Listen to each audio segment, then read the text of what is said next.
بسم الله الرحمن الرحيم الحمد لله رب العالمين والصلاة والسلام على رسول الله رب يسر ولا تعسر وتمم بالخير بك نستعين يا فتاح رب اشرح لي صدري ويسر لي أمري واحلل عقدة من لساني يفقهوا قولي. قال الله تعالى في القرآن المجيد والفرقان الحميد بعد أعوذ بالله من الشيطان الرجيم بسم الله الرحمن الرحيم يا أيها الذين آمنوا لا تلهكم أموالكم ولا أولادكم عن ذكر الله ومن يفعل ذلك فأولئك هم الخاسرون. صدق الله العظيم. The verse that we'll be talking about today, inshallah, is from Sūrah al-Munāfiqūn. And a munafiq is somebody who is a hypocrite, who showed the Muslims as if they were Muslim, but really inside they were worse than a kafir. They were worse than a kafir. Why? Because Allah subhanahu wa ta'ala talks about them and describes that إِنَّ الْمُنَافِقِينَ فِي الدَّرْكِ الْأَسْفَلِ مِنَ النَّارِ, that they're in the lowest of lows in Jahannam.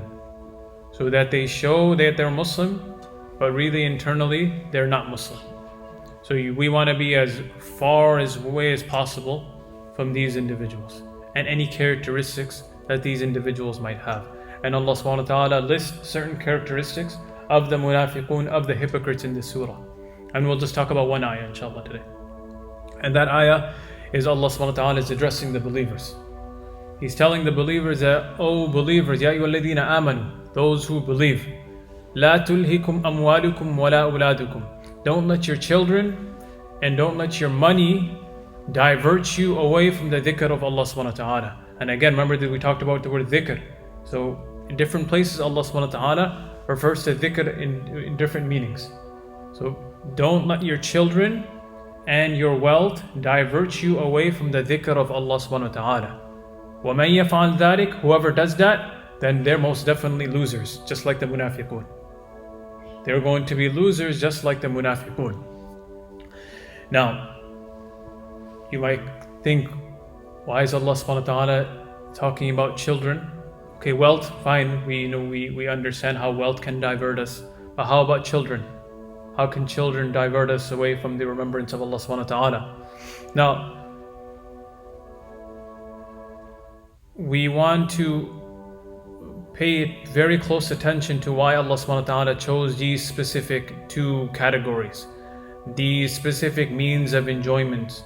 Number one, wealth. We all know how we can enjoy from wealth. We can never have enough of it. Children as well. Sometimes, somebody might, when the children might get sick, or children wants this thing, or children wants that toy or that toy, we want to give them more and more and more. We want to make them happy. And sometimes we give them a little bit more than they actually need.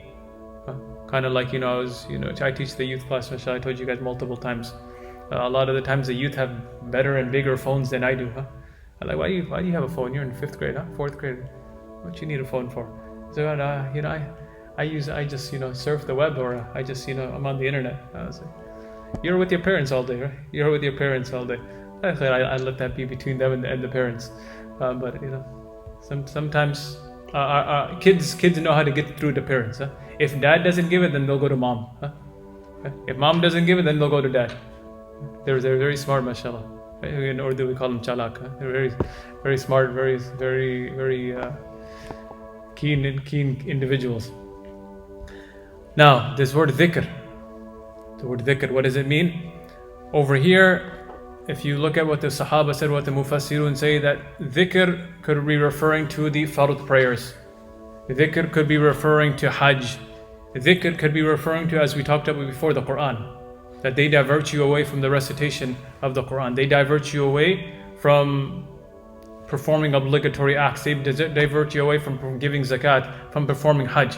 But Hasan al-Basri, he states that dhikr refers to all forms of ibadah, any and all forms of obedience of Allah subhanahu wa ta'ala. That's what dhikr refers to, and this is the most comprehensive interpretation. This is also mentioned by Imam Qurtubi in his tafsir. Now, a question then comes, should we not care about how much money we have? Should we have be absolutely careless of the well-being of our children, because Allah subhanahu wa ta'ala, other places, and Prophet sallallahu alaihi wasallam talks about how we need to take care of our children. We need to, take care of our wealth. Now, if we can, in short, we can summarize this discussion that Allah subhanahu wa ta'ala has permitted us to be involved with obviously having children and having multiple kids and taking care of them. And also He has permitted for us to have X amount of wealth and materialistic gains, as long as it does not divert you away from your true purpose in life, and as long as it does not divert you away from total obedience of Allah subhanahu wa ta'ala. If in any way, shape or form it diverts you away from Allah subhanahu wa ta'ala's remembrance, then وَمَنْ يَفْعَلْ ذَلِكَ فَأُولَٰئِكَ هُمُ الْخَاسِرُونَ, then we're losers, because we are losing the main objective in life. We're missing the main point. Now, it's like an individual who says, I know Ramadan fast is fard, but you know what? I'm just going to keep Shawwal fast, 6 fasts after Ramadan. But like, okay, what's the point? You're not doing the main fard fast, and now you're doing something sunnah. Or it's a nafil fast. You don't even have to do that. This you have to do. So you got to make sure we are taking care of primary number one. Our primary objective number one in our life is the obedience of Allah subhanahu wa ta'ala. In every way, shape or form, with our children, with our wealth, with our spouses, with our family, with everything. Obedience of Allah subhanahu wa ta'ala. And if one becomes engrossed into materialistic things, or we become too engrossed into our children, which is forbidding us from performing things, forbidding us from performing the duties that Allah subhanahu wa ta'ala has placed upon us, then we have gone too far. Then we have gone too far. Let me give you an example. A lot of the times we are working on Fridays. Many of us are working on Fridays, and Jummah time comes. Now we know Jummah Salah is obligatory upon us. We have to pray. And we just think, my boss might get mad. My boss might get angry if I leave for Jummah. Or they might not be too happy. Well, how about you? Your boss's boss, Allah subhanahu wa ta'ala. Who about the king of all kings, Allah subhanahu wa ta'ala? The one who created your boss, the one who created you, the one who created where you work. How about pleasing Him? We have to keep our priorities right. We have to get our priorities straight. That this is Allah subhanahu wa ta'ala, this is why you're here, is to please Allah subhanahu wa ta'ala. As we talked about yesterday, وَمَا خَلَقْتُ الْجِنَّ وَالْإِنسَ إِلَّا لِيَعْبُدُونَ. Allah subhanahu wa ta'ala says, I did not create jinn nor human beings except that they worship Allah subhanahu wa ta'ala. And if you want to do some other side things, fine. But that's not primary, that's all secondary. Everything else is secondary to the obligation that Allah subhanahu wa ta'ala has placed. And that's why these individuals who are careless for the duties that Allah subhanahu wa ta'ala has placed upon them, then most definitely they are from the khasirun, they are from those that are losers. Because they sold something that is so great and eternal, which is a reward of the hereafter, for the petty, temporary, short, lived gains of this world. The akhirah is everlasting. It's forever, it's permanent. But this life here, you take benefit from it, you take gains from it. But don't swap the two. That's the worst comparison. That's the worst trade-off. Where you're trading something that's permanent and everlasting for something that's just temporary. Makes no sense. Makes no sense whatsoever. And that's what we mean by when somebody is completely engulfed in the dunya. That when somebody's completely engulfed in the dunya and they're completely choosing dunya over akhirah every single time, then guess what? I have nothing else to say, but that's the quality of a munafiq. Because that's what Allah subhanahu wa ta'ala says. وَمَنْ يَفْعَلْ ذَلِكَ فَأُولَٰئِكَ هُمُ الْخَاسِرُونَ. Whoever does that, then that's just the quality of a hypocrite. Because yes, internally we believe that Allah subhanahu wa ta'ala has told us to pray, and we know we have to give zakat, we know we have to fast, we know we have to perform hajj. But what are we doing in our actions? That's our actions, speak much louder than our tongue. Speak much louder than our words. We can talk a lot, right? Muslims, mashallah, we know how to talk. We can talk and talk and talk all day. But when it comes to action, what are we going to show through our actions to Allah subhanahu wa ta'ala? As we talked about in the Jummah khutbah as well, right? When you pass away, your money is going to go with you, your family is going to go with you, your a'mal are going to go with you. But when you're alone in the grave, 6 feet deep, what's left with you? It's just your a'mal. It's just your deeds that spoke. And the Day of Judgment, those deeds are going to speak. You're not going to have that chance to open your mouth. Oh, I actually meant this, but I wanted to do this. No, I wanted to do this. No. Your deeds are going to speak for themselves. How sincere they are, that's going to show however form it's going to show. Allah subhanahu wa ta'ala is going to give it some form. We're not going to need to explain because our a'mal are going to explain by itself, inshallah. And al-malu wal-banuna zinatul hayati dunya. Yes, children, mashallah, they're beautiful ni'mas of Allah subhanahu wa ta'ala. Okay. Money as well, it's a beautiful ni'mah that Allah subhanahu wa ta'ala has given. But keep in mind, this is zinatul hayati dunya as Allah subhanahu wa ta'ala has described it. It's that, what do they call it?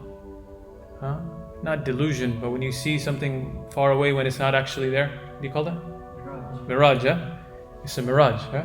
Zinatul hayati dunya. This is the mirage of the dunya. We think that it's actually true and we're getting a lot of benefit from it.